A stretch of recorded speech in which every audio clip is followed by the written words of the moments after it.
are not good people. At least the people you don't politically agree with. So the second link of the Prime Minister's statement, which is a very important link, relates to the fact where the Honorable Prime Minister says, and I'm just referring to two sentences out of that whole statement, where the Honorable Prime Minister says, how did the people respond to these allegations? In the general election, the opposition parties repeated the allegations of bribery in the trust vote. How did the people respond? And then the Honorable Prime Minister says that this is the voting pattern, and this voting pattern indicates that the people exonerated us.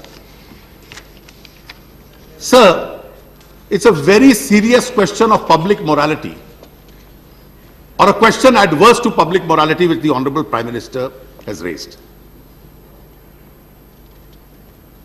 So the question is, does electability or populism condone criminality? The fact that you are elected by the people, the due process of law must then come to an end. Bribe giving is an offense, bribe taking is an offense. If the Prime Minister is right, then logically the converse of what he says must also be true. If people had rejected him, would the offences stand proved without going through a due process? The 1989 election was contested only on the issue of Bofors. People rejected the then government. Can we say it indicted everybody individually who lost the election?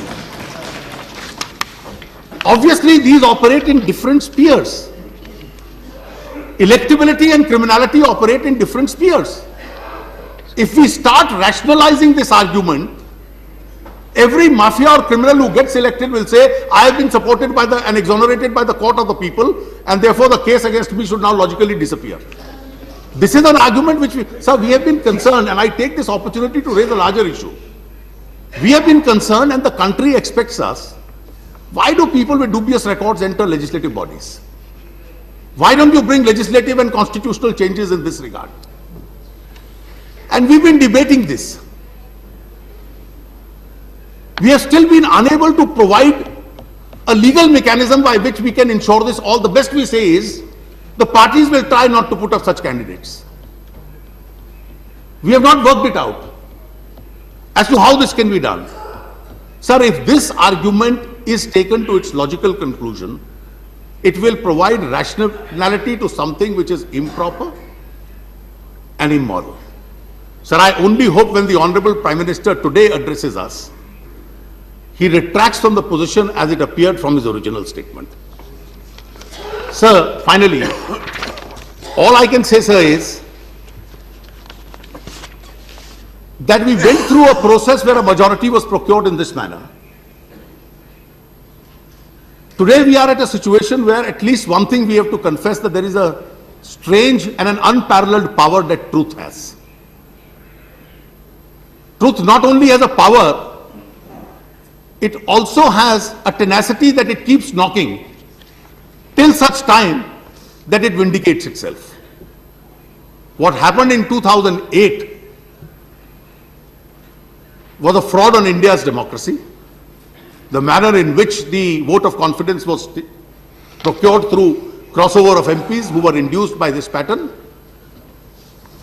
And each such reminder, like the publication of the WikiLeaks cable, is only reminding us, who are all the managers of Indian democracy sitting in these houses, that the country is expecting us to come out in much better glory than in which they see us today.